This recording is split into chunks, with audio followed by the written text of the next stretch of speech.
Good morning. Today I am doing two things. I'm working on visual assets for the fundraiser that we're hoping to launch next week, and I'm finishing off editing the 3D pen video.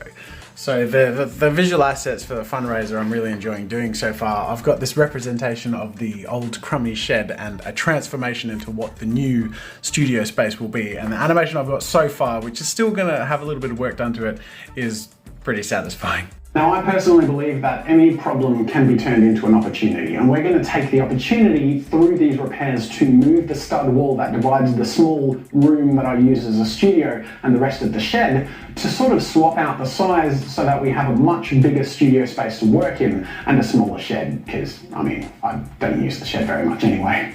I really like it because aside from being a satisfying animation, almost like watching like a pressure washer clean something, seeing it turn into the nice shed, I feel like it really clearly communicates what we're going to be doing and kind of shows exactly what it is and what it will be, you know, in a kind of fun to watch way.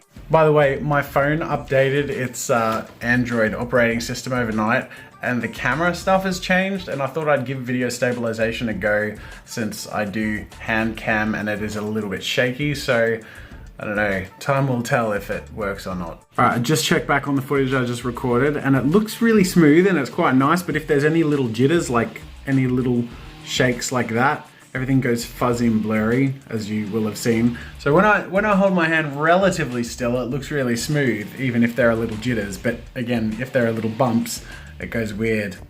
Look at it go weird. Ah, weirdness.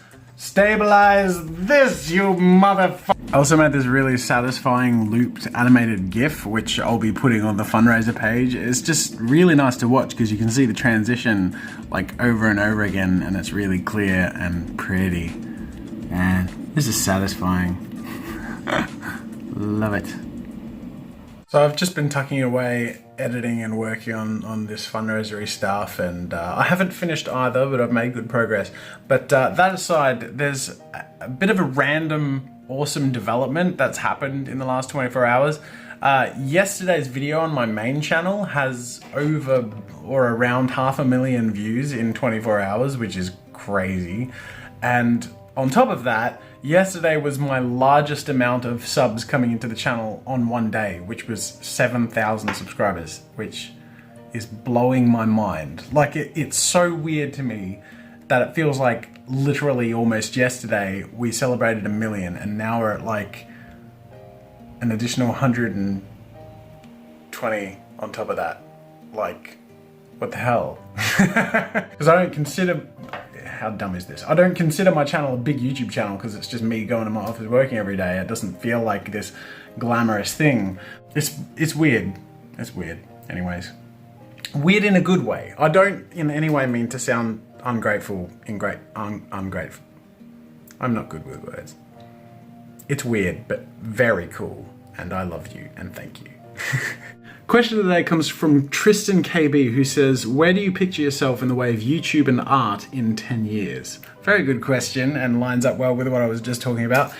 That's a tricky one because I'm currently 27 turning 28. So in 10 years, I'll be 37 turning 38. Very close to 40. And I don't know, I'm being realistic, I can't picture this YouTube train being great forever past, you know, my mid-30s. I've turned my tablet off by accident. I'm not in any way saying I have plans to stop or anything like that. I just don't take this stuff for granted.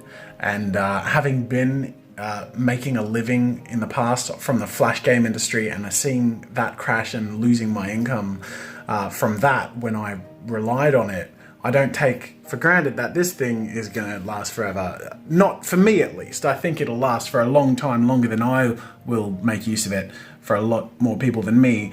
But, you know, it could be some other talented whiz-bang artists coming up and kicking my ass, or it could be that, I don't know, getting old makes me a little less appealing to the youngins coming up and new to YouTube and stuff. So, where do I see myself in 10 years? I'm blabbering on a lot, I'm sorry about that. In 10 years, I'm hoping that I will have diversified the stuff that I'm doing enough through authoring and TV stuff and YouTube stuff and products and whatever, that one of those things will take hold if YouTube starts to decline. But hey, if things keep going the way they're going, I'm happy to ride that wave as long as I can, because this is just the best job ever. And it's a lot of work and it's very uncertain, but the community and the creativity that is part of my daily life is something I'm so grateful for. So anyways, that is it for today, guys. Thank you so much for watching and for joining me. And tomorrow is going to be an interesting day because my wife and I are heading out into the city to scope out some venues, or a venue in particular, for an upcoming arty party. So I'll see you then. Thanks for watching.